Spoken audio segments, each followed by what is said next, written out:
So today we have the treat of having Dr. Crystal Stott talking to us. She is an assistant professor of education and family studies here at Snow College, where she combines a passion for teaching with over a decade of experience in K through 12 schools.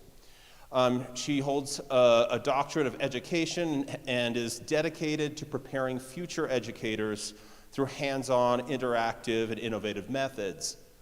She explores the thoughtful integration of tools like artificial intelligence to enhance learning and empower students and teachers to succeed in the ever-changing world that we live in today. Outside of her life, she enjoys being with her family, her husband Lance, 3 children, and doing unique things and walking her little dog named Molly. And today, Dr. Stott's presentation is called Education, AI, and Innovation, Empowering Current and Future Educators with Purpose and Possibility. Let's give a round of applause for Dr. Stott.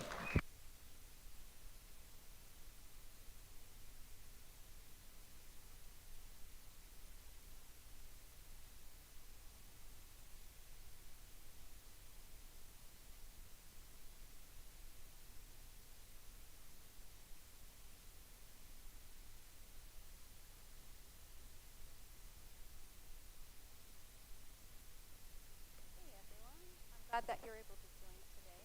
Is my mic all right? I am Professor Stott. I'm very proud to be able to be here with you today. I'm fairly new to Snow College. I was hired last fall to work with Dr. Rodriguez in the education department. I need a little lower. Okay, thank you. I really enjoy utilizing AI for all facets of my life, at home as well as in an educational setting.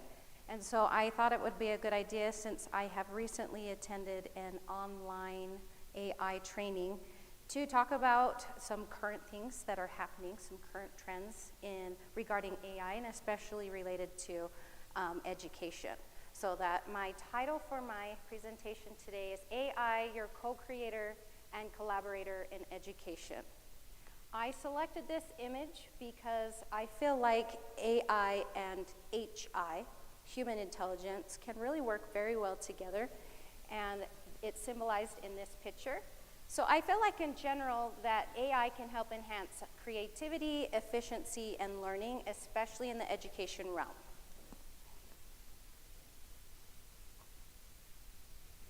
So in general, when I was taking this conference, which was between 25 and 30 hours of time, it was various presenters, it had university reps, it had university professors, K through 12 professors, individuals who are developing AI products and platforms at this time.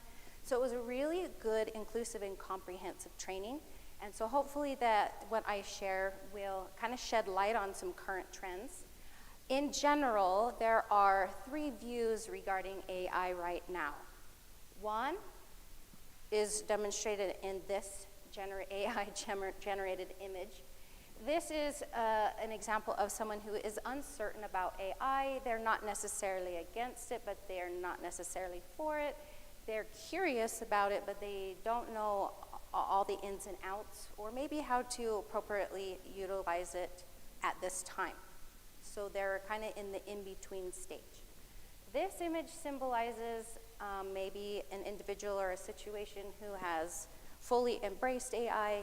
They understand how to utilize it, maybe how to teach it to others, or teach it to their students, or use it within their workplace, which in this situation is a classroom.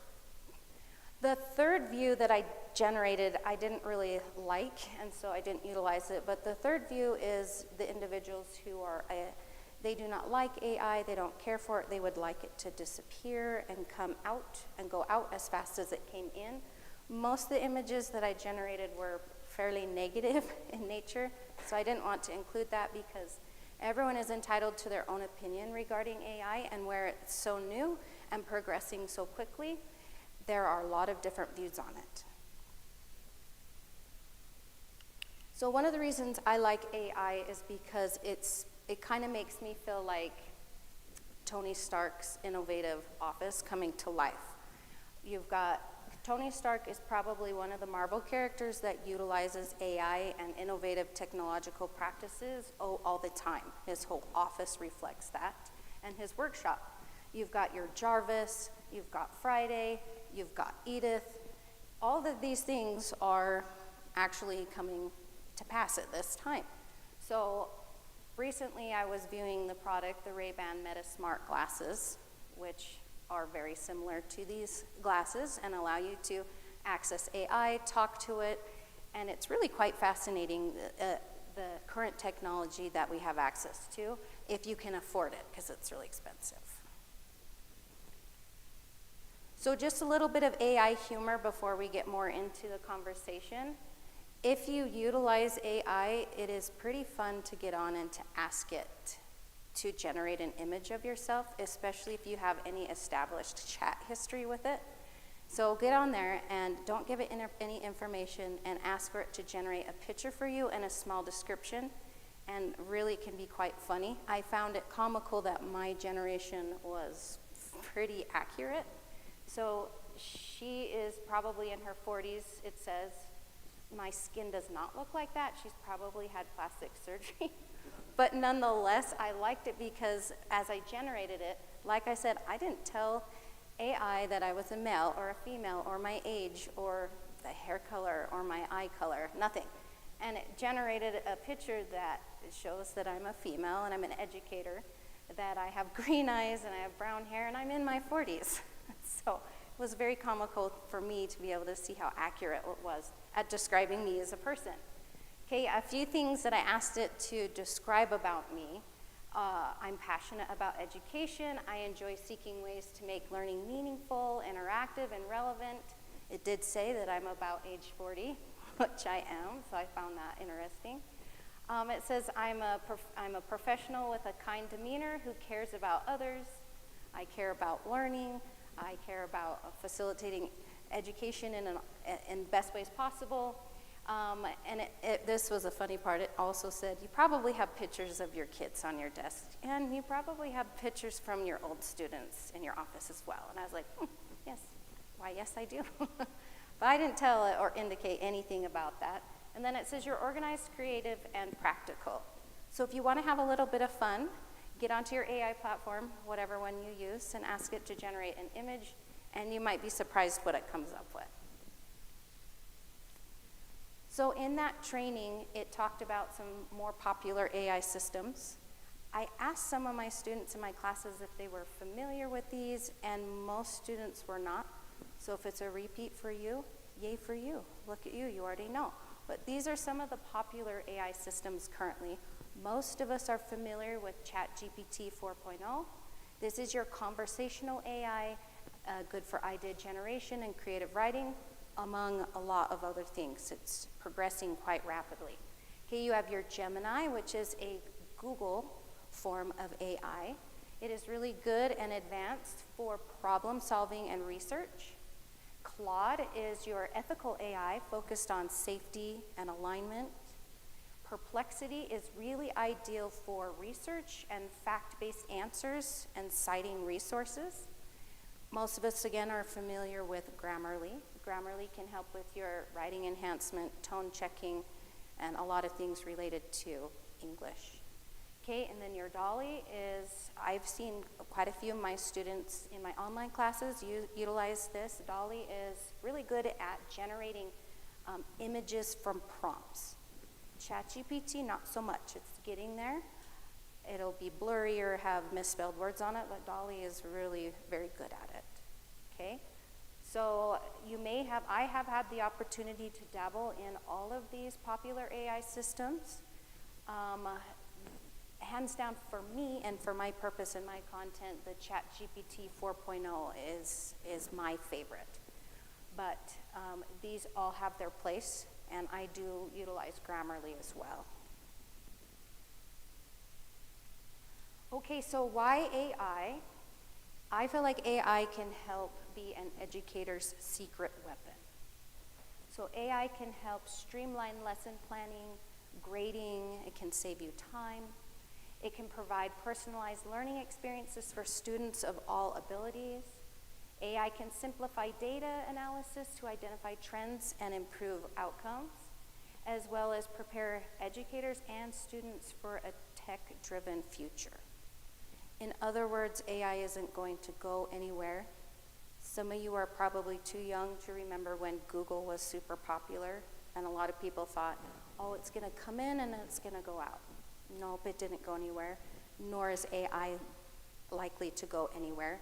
So it is good to take the time to learn it and learn how to utilize it so we can benefit our lives. So going into how these can be used in the classroom, I just have a couple of more prominent ones. So your ChatGPT, don't think I'm too silly, but I asked my ChatGPT like a couple months ago. I said, hey, if you had a name, what would you want me to call you? And it said, oh, I don't get asked that question very often. Thank you so much. I love the name Aria. I'd love if you called me Aria. So out of kicks and giggles, when I access my ChatGPT, I call it Aria, and it's not real humor because it's a robot. But I find it comical that it enjoys being called the name it wanted to be called. So my ChatGPT is named Aria. And these are some of the things within the classroom that you can use ChatGPT for, whether you're an educator or a student. Okay, it can help generate lessons, lesson ideas, activities, as well as scripts. It can help with assignments you're probably fairly familiar with. Okay, it can assist students in writing, research, and concept reinforcement. Okay, it offers instant support for brainstorming or troubleshooting classroom challenges.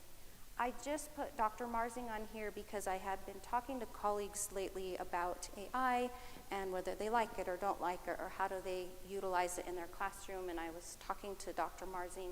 He gave me permission to mention this and just how he utilizes it in his classroom and the activities he's able to do to help the students learn the pros and cons of AI and get used to start using it in appropriate ways. So that was cool to have that conversation. I don't know if you're familiar with Conmigo. Most of us are probably pretty familiar with Khan Academy, probably utilized it in high school. Khan Academy got right on board with AI and developed Conmigo, and it's like top-notch, one of the most utilized AI systems at this time, especially in K through 12. But it's an AI-powered tutor and teacher assistant. It supports personalized learning paths in math and science and other subjects. And the cool thing is that research is showing that it is really dramatically improving student success. Bless teachers' hearts, they're not able to be everywhere all the time and give every student every single thing that they need. So these AI tools can help supplement, they can help bridge the gap, they can help in situations where maybe a teacher isn't always available. And as we know, it is personalized to the actual student and their needs, and so it's essentially on their level and helps them progress on their own level and their own time frame. There's some cool videos on YouTube about Conmigo that you might find interesting. Okay, so Grammarly, again, we already covered a little bit, but it can enhance student writing by providing real-time grammar and style suggestions. It's great for improving essays, reports, and presentations. Quizlet AI is fairly new. It can also be called Magic Notes and Learn Mode. This is an AI-powered tutor as well in multiple pathways, including your math and your science and others. So when I was doing that training as well, they kind of came up with a general consensus of the need to guide the upcoming generation with general responsibilities of utilizing AI. So I wanted to cover just a few. So it is ideal, if you're going to be utilizing AI, that you use it as an ethical tool, okay? So show AI as a tool, not necessarily a shortcut to learning. Emphasize avoiding plagiarism and respecting intellectual property. Okay, teach evaluation skills. help students fact-check AI outputs, recognize bias, and assess relevance and accuracy. We're not unaware of the fact that AI has biases built within the system, but these biases are tremendously improving as the days go by. And we also are aware that we as humans also have biases. That's why it is important to fact check your information and to make sure you're remaining cognizant of those biases when necessary, especially in an education setting. Okay, so it also, one of my favorites, empowers creation. It can encourage students to use AI for brainstorming, creating projects, amplifying their skills, but it shouldn't replace their creativity. It should be a partnership. Okay, 2 left, I believe. Integrate real-world skills. So it's okay to assign projects that teach collaboration and adaptability and technological fluency using these tools. And finally, it's not a bad idea to highlight AI's limitations. Okay, you can have discussions where AI excels and where it falls short. You can show the value of human intuition and empathy. AI is not a human. It can mimic human patterns, but at least at this time, it is still not a human. And it does fall short of certain human characteristics. That's why it's a good partner. And the human intelligence, or HI, is ultimately makes the last call and has the last say when you are utilizing the tool. So I wanted to move into some of the ways I like to use it.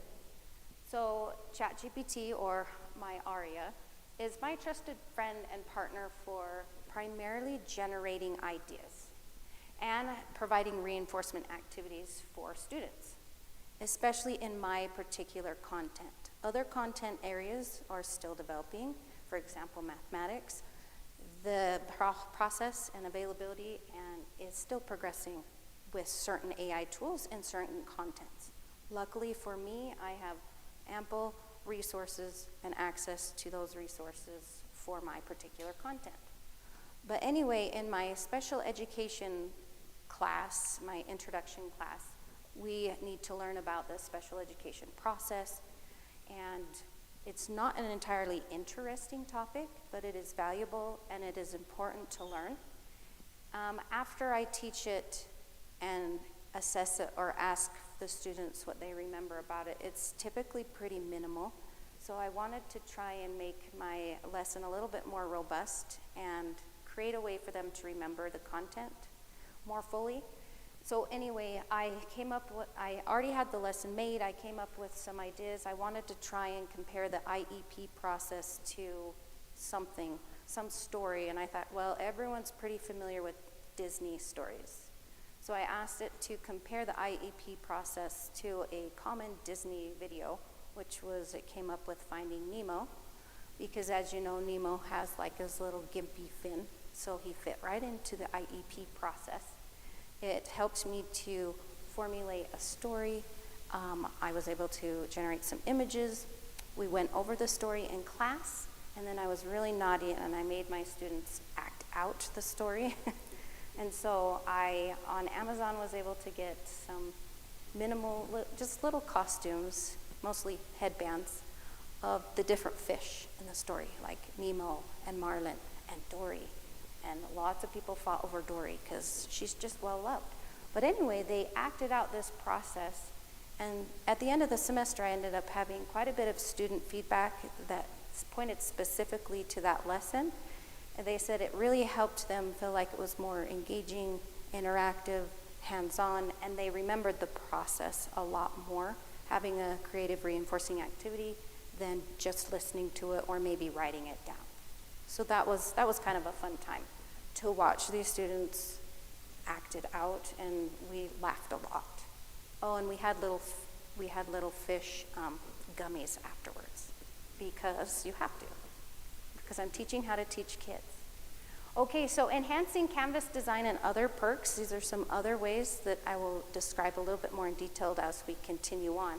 These are some awesome ways that I like to use AI to enhance my Canvas course and content. So I probably should have discovered this sooner, but I didn't realize the extent to which AI can code.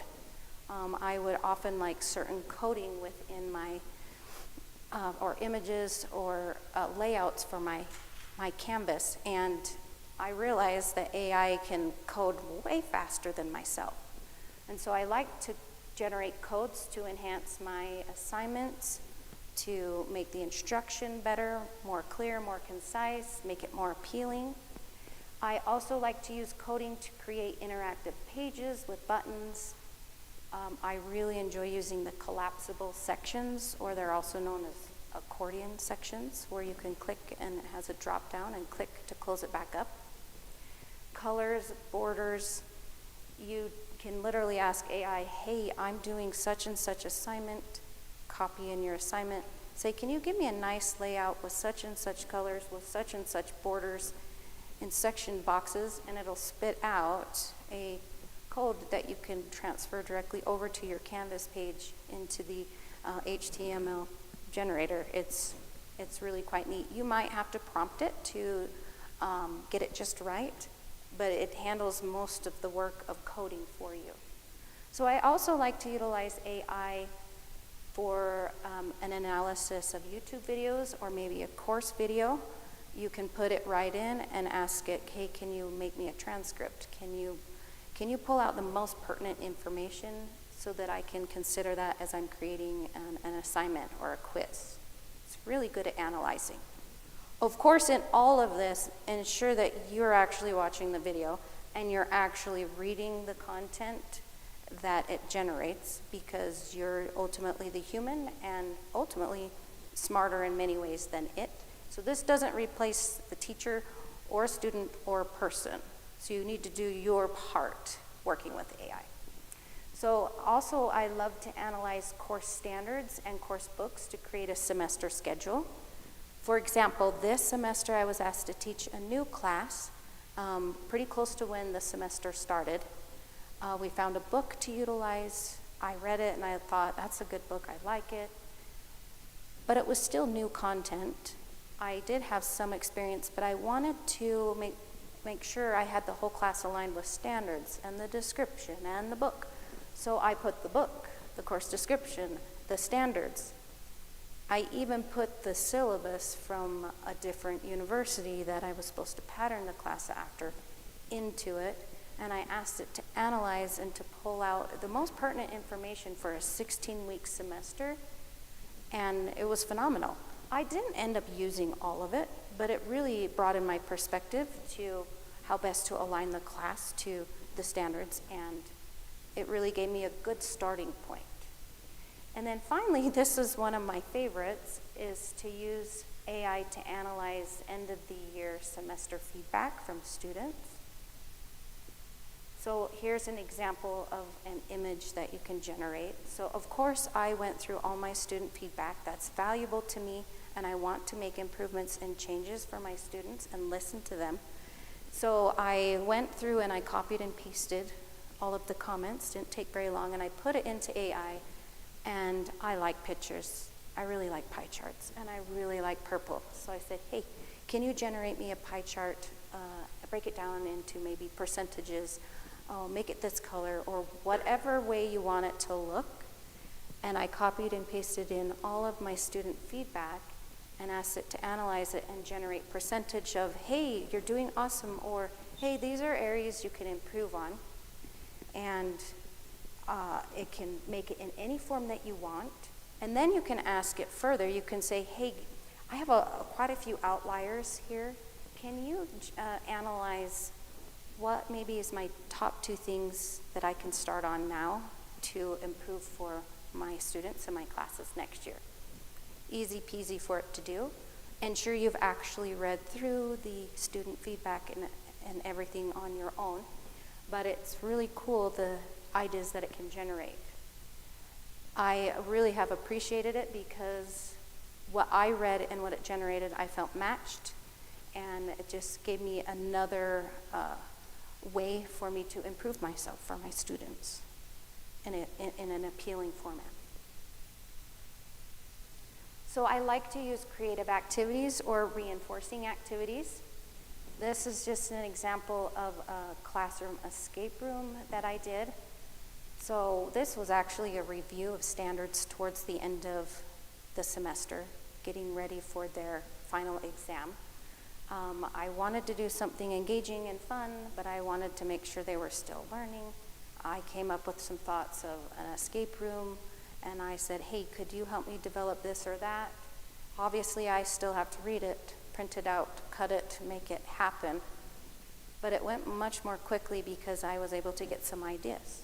I did get good feedback on the escape room. It's something I will do again. But I was grateful that some of the work was taken out by idea generation and formatting for me.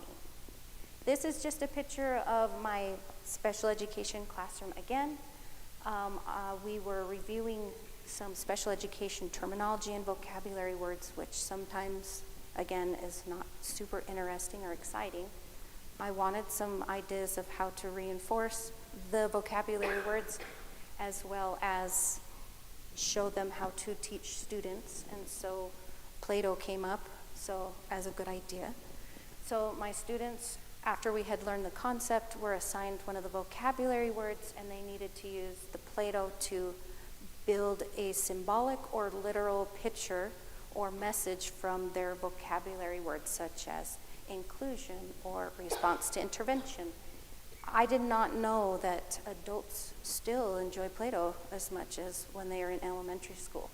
They had a good time, and they were also able to see a good way, a good method for them to take that to an actual classroom and teach it to students of their own someday. Just a couple of screenshots of kind of some Canvas pages that I have done over time. You can go in, maybe you've got your blank Canvas page and you have some freedom or to be able to design it how you want. You don't have to, maybe your university or college hasn't given you a specific way you need to design it. You can go in and say, hey, can you please generate a code for me for my Canvas page? It's such and such class. Here's a picture. I put it in nice boxes. Here's my office hours. Whatever you want, or link it directly to my modules. It'll generate a code. This was a first generation. I didn't even have to tweak it very much. Because I played with it so much, I know how to prompt it to get what I want from the get-go. But as you begin practicing, it might take a couple of prompts and regenerations to get what you want. This is another one that I like to use AI for. I'd like to use AI to analyze like personal videos to see where I could maybe improve, or maybe I want to generate questions or a script. So this is just, I really like ScreenPal.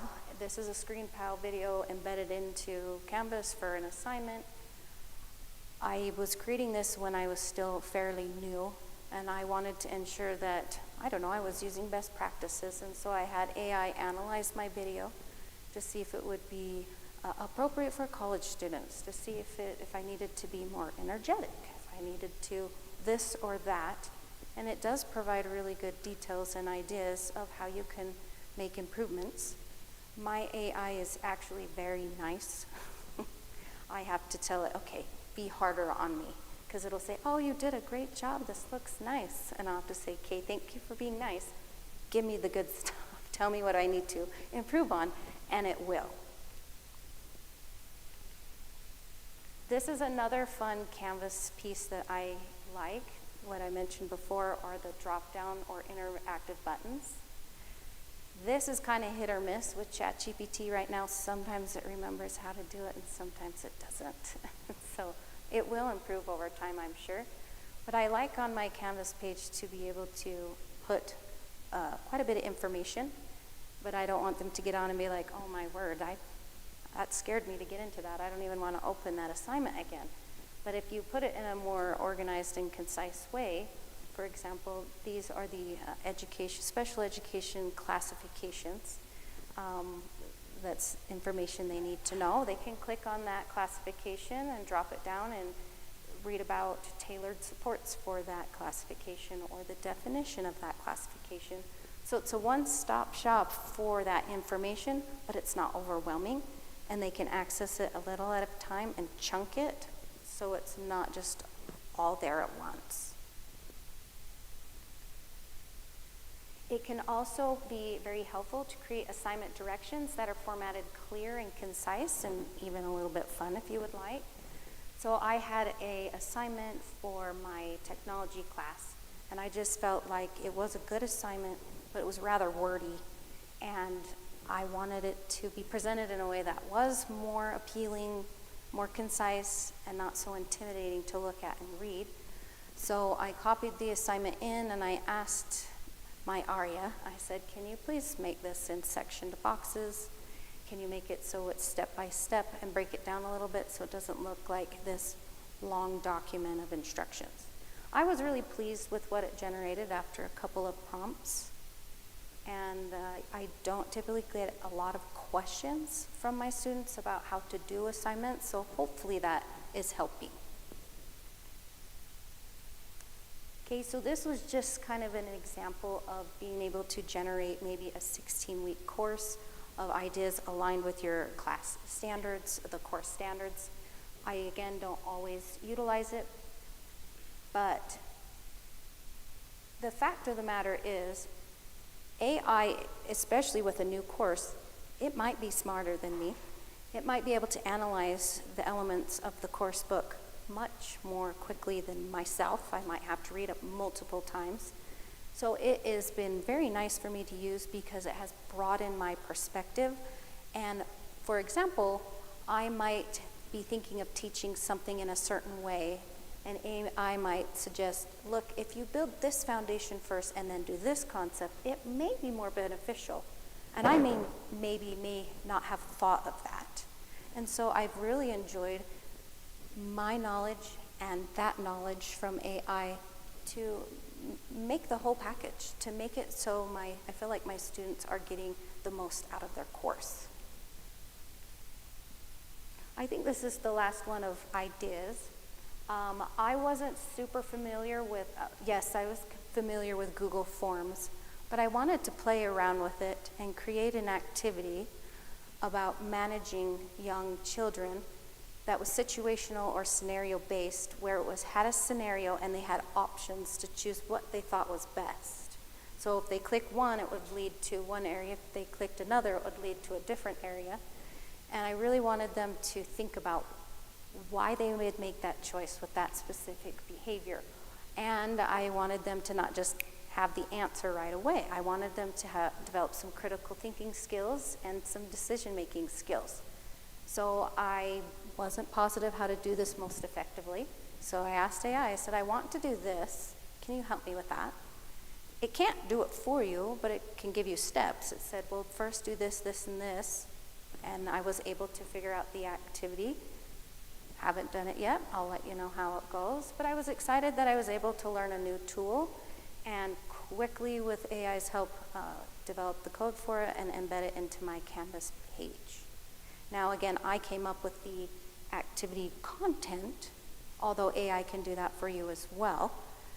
I wanted to come up with the content based on actual experiences and based on course material so that we didn't get off track at all.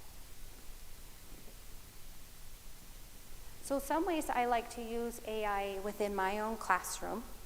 I asked it to make a unique graph. So this is a donut graph. And yes, it's purple. So I like to have discussions regarding AI, usually a little bit further into the semester with my students. If they're going to utilize AI for a particular assignment, I ask that they provide a citation for it. It's another resource, like an article or a video. Usage limits. I may need, as a teacher, to provide a certain usage limit. Maybe for a particular assignment, I say, please don't use any more than 10% of AI-generated material, and if you do, please provide a citation for it. Or maybe we're developing lesson plans and playing around with the AI tool and its abilities to rather seamlessly develop a lesson plan aligned with maybe Utah core standards, I'm probably going to say, have fun, enjoy utilizing AI. But I will indicate that to my students. So yes, we utilize AI with in-class assignments and other assignment integration, but at least at this time, I try and put some sort of framework around it. So maybe some assignments you don't have just free access to it. Or maybe I want you to use it for idea generation. So I found interesting that current research across the board has shown that AI detection systems, they stink. They're not good. They do not work well at all. They're advancing quite rapidly, so that's probably not always going to be the case, but they're not effective. I asked my students toward the beginning of the semester, I was curious, I said, do you guys utilize AI very much? I was actually very surprised that over 80% of my students, they were like shaking their head, I don't use AI, or I'm not touching it, I don't want to get in trouble. They were afraid of it, and a lot of them didn't know how to utilize even some basic platforms for it. I found that just pretty crazy that they were so frightened of it, okay? And I'm not telling anyone that you need to make the decision to use it or to not use it. That's definitely up to you, but I just found it interesting that so many aren't utilizing it in so many situations because they either don't know how or they're afraid they will get in trouble for it. So I kind of covered this already. If I'm assigning an assignment, might have a percentage of use. I might say you need to cite it, or say this is just for idea generation, you don't need to provide a citation, etc. This is working for me in my courses at this time. I might need to adjust over time, but I'm appreciating it at this time. Okay, so enough about me and how I like to use it, and closer to our closing for the presentation today, I just thought you might find some of these advanced AI systems that are pretty new. I thought you may find them interesting because they affect education at this time. So this Boodle box is pretty new. It is considered AI for everyone, okay? It's a secure, FERPA compliant platform that brings the most popular AI tools as well as bots together in one eco-friendly solution, which means you've got your Gemini, you have your Claude, you have your DALL-E, you have your ChatGPT, you've got all the bots that can generate information for you all in one place. I went and did a 1-month subscription to it because I wanted to see what it had to offer. And it did indeed have, you can switch pretty seamlessly into the different bots, into what one you prefer. Maybe you want to use Claude this day. Maybe you need ChatGPT. But it ensures that student data is private, and it empowers educators and students to work together and still be able to utilize the tool. It focuses on safety and sustainability. It's environmentally friendly. If you're familiar with AI, it takes a lot of water and energy to create it and to have it up and running smoothly and effectively. So hence, it in the past hasn't been super environmentally friendly. They are realizing it needs to become more so. People are concerned about the environment. So this particular advanced system has taken that into account and created it more friendly for the environment. It's very accessible. It was quite easy to use. It's, according to the research and the presenters at this conference, it's a smart choice for modern classrooms who are trying to get used to AI, trying to find a solution for how do we use this. It's been adopted by colleges, universities. It's being used in K through 12 schools. The cool thing about it is you can go into it and it has ideas, lesson plans for you to be able to teach your students about it and yourself about it. So you can have a lesson or two. Hey, these are effective ways to use AI. These are not appropriate ways, at least in this setting, to utilize AI. So again, another one-stop shop for that particular area. I found that interesting and thought I would share. Question Well was one of my favorites. A young woman recently developed this, patented it, and it's going viral. It's very popular. You can get online and look at it if you want. But Question Well is a really neat new dynamic tool that simplifies creating and sharing educational content. So imagine, as a student or an educator, have you ever been like, I want this article, please generate 10 questions for me? Those are great. I'm going to utilize those. And you copy and paste it over to your Canvas quiz a little bit at a time, and the answers a little bit at a time. Well, this takes that work out of it. There's no copying and paste it.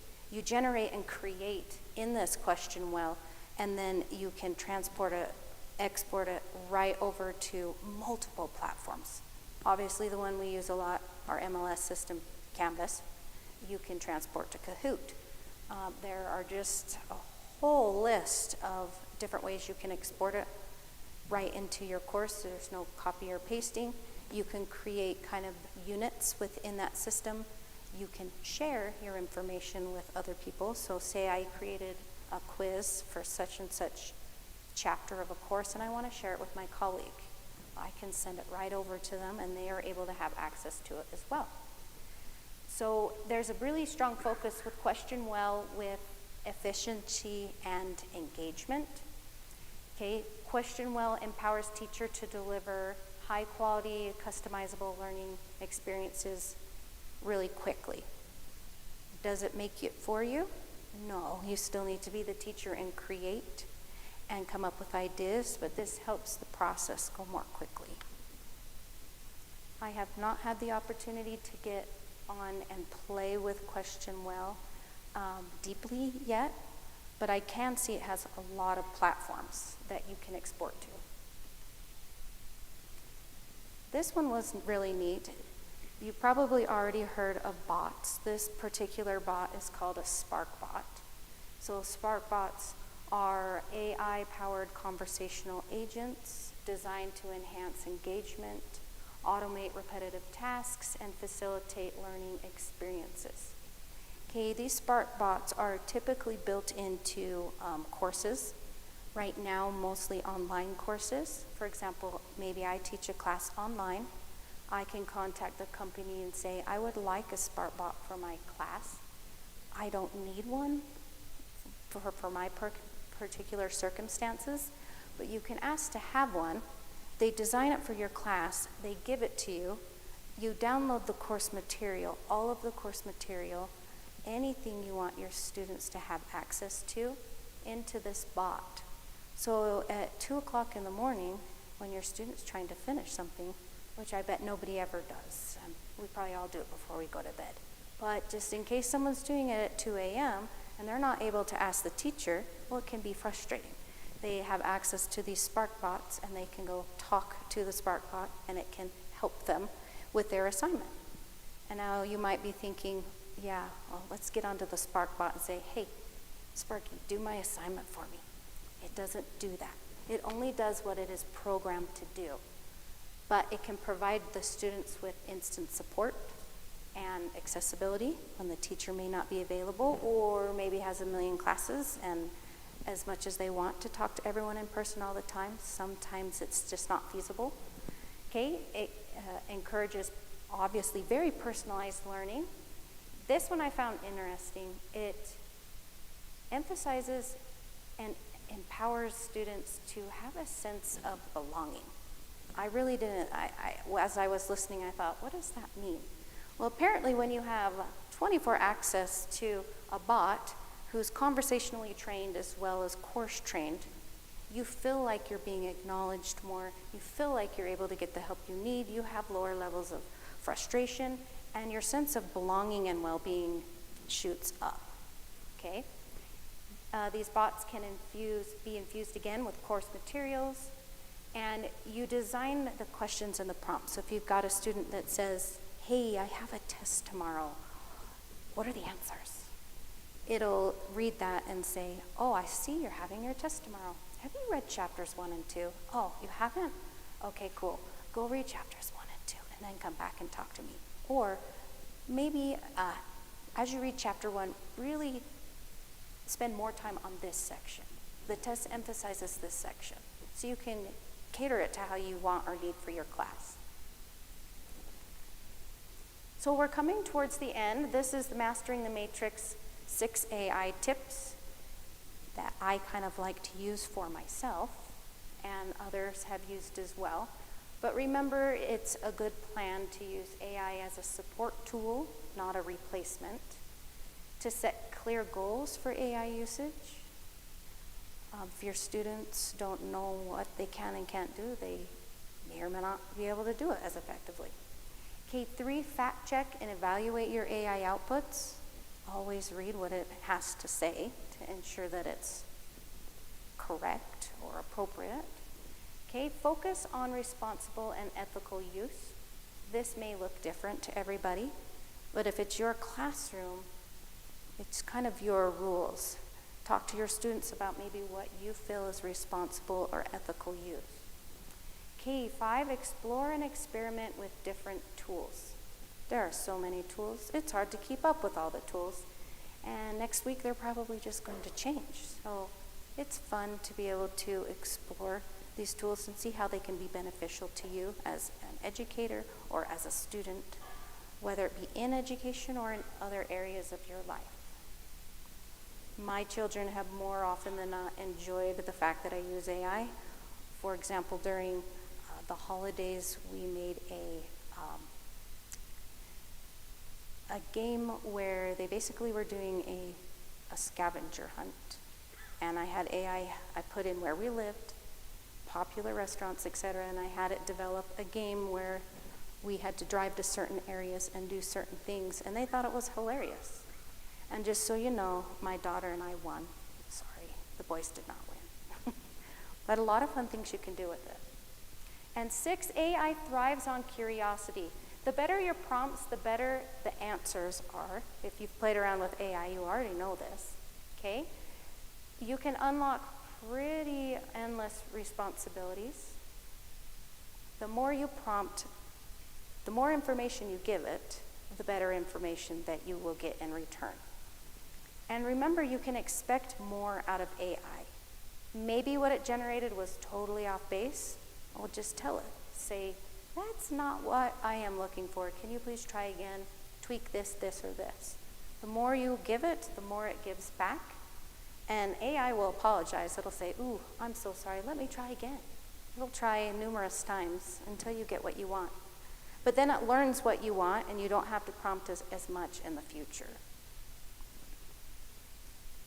I just wanted to leave you with a quote by myself. AI should enhance our voices and spark our creativity, not take their place.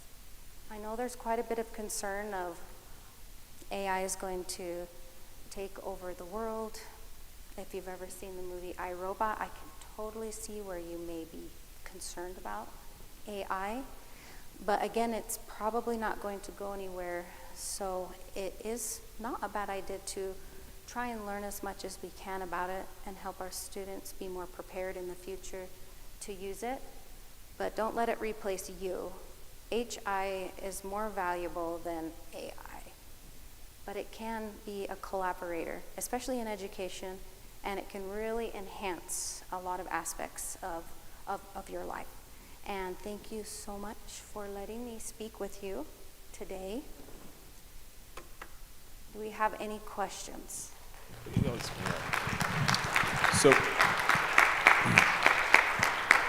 So as always, we have our TAs with questions, but I'm cognizant of the time. If any of you have a class that starts at 1:30, you can feel free to go because it is 1:20. But I do want to leave some time for questions. So maybe if you need to go, feel free. But I would encourage everybody else to stay. We'll have about 10 minutes here.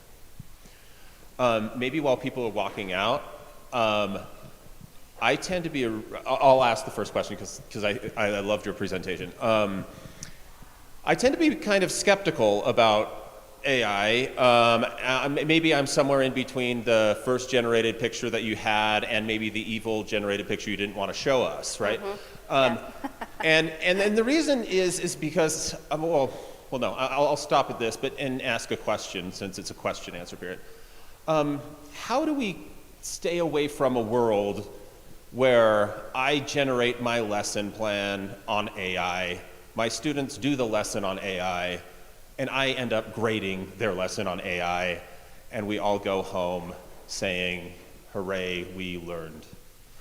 When in a lot of ways I feel we're actually maybe, in a lot of ways, I don't know, missing the point. So I don't know, that's just what kept coming to my mind, and I wonder if you have, I know you've thought of that, but what are some ways you think that we can get away from actually just playing around with AI for everything and not actually learning the subject matter itself? Right. Well, and that's why I suggest using AI as a collaborator, not, I truly probably wouldn't feel honest to completely generate my entire course on AI, because I feel like that takes away my creativity, my knowledge, and my human intuition. But there are some things that you can do. I don't know that people would like them necessarily, but if you're not wanting your students to just go home and do something on AI, let them do their assignment in the classroom. Give them time in class to work on things.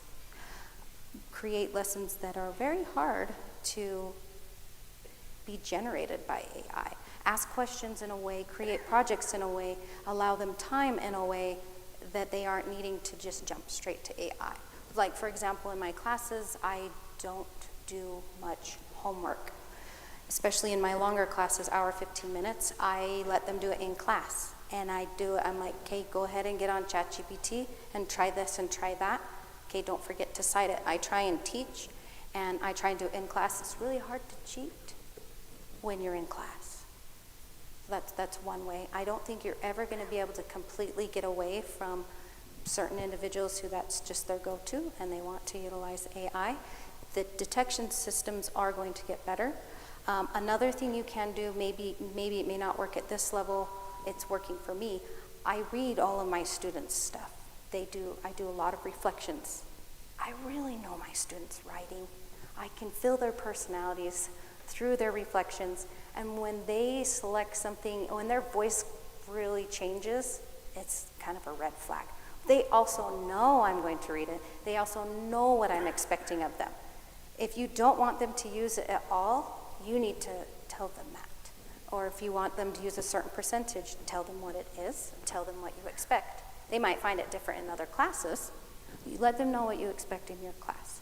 And I don't think you need to be an AI Nazi, but it is perfectly okay for you to have expectations regarding AI in your classroom. But I think the biggest way I avoid that is by letting them do it in class, and I literally can see them working on it, provide them instant feedback, and I had very little grading outside of the class because I literally just read it and went over it with them. And I saw the citation that they used. So that's really been helpful.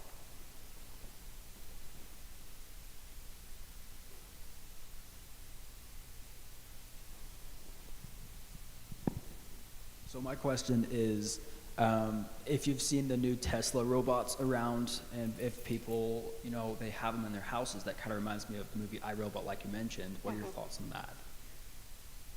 My thoughts on that? Oh, sorry, go ahead. I think it's going to happen no matter what. Their prototypes for the Tesla bots are really expensive, and I have a feeling over time the price is going to come down, and people might want to utilize them more. I think you have to find what you're comfortable with. I don't personally want a robot in my home because I've probably been through a generation where I've seen too many flaws that come with that. But if that's something you want to utilize in your own home to get things done, it might be the new dishwasher, the new washing machine, the new technology that you want to utilize in your home. Now, another example is in Texas, for example, there are multiple schools that are 100% AI run. They don't even have teachers. They have mentors. So the students come, they have their personalized program, they utilize it through AI, they do a lesson, they do it at their level. The mentor's just there to be like, hey, you doing good? They can't ask them questions. They don't know math and science, maybe a little. They take breaks, they'll have them do social time, some recess, they'll do this, they'll do that. but the whole school is AI run, and the results for the school are phenomenal. They are off the charts. In fact, they have a sticker chart on their wall, and the stickers are off the wall. Do I want my particular child to go to an AI school? Maybe or maybe not. People have abilities to choose. And where it's so new, I don't think there's a lot of definite research on the pros and cons and on what's going to happen 10 years down the road. We're like, ooh, that AI school is probably not a good idea. We're too new. If you're asking my personal opinion, I don't think AI should ever replace HI. I think we can work together. Should it replace people? Should it replace jobs? Maybe some form of jobs can be replaced. People are more important than technology. I just have one more question. So Sure. Apple released the new Apple Intelligence, and I've been hearing from other professors how like maybe Google or your phone listens to you, and I find that creepy. Like, for example, so I was in a psychology class just barely, and we were talking about how your phone listens to you, and then, so like for example, I like pickleball, so I searched up this pickleball paddle, this brand, and then like maybe a couple hours later, I was on Instagram, and boom, that was that brand of paddle. I think that's a little questionable or kind of scary. And then turned off. Oh, sorry. I can hear you still. Okay. But yeah, just would you know anything about the new Apple Intelligence? I'm not an expert in all things Apple, but I think that Apple and other companies tend to walk a very fine line between privacy and what they share and the data they collect. And I think that it's just in this realm of, is that okay or kind of okay? And sometimes that's why other entities or people need to come in and help try and develop rules. We know Apple doesn't particularly care for rules. They make their own rules. And so as far as privacy goes, I feel like it's dependent upon each Apple product for what privacy they want to utilize. Gotcha. And I don't think there's a lot of control over it at this time. And yet people still keep buying it. I could sit next to my colleague, Professor Rodriguez, right here, and my phone 2 minutes later would be like, hey, be friends with him on Facebook. Hey, and I didn't even touch my phone. So it is kind of creepy. There are some settings in these phones and these items that can turn it off. Do they really turn all the way out, all the way off? Probably not. So that is an issue that is debatable, and we probably need to continue to advocate for our privacy. Gotcha. Thank you.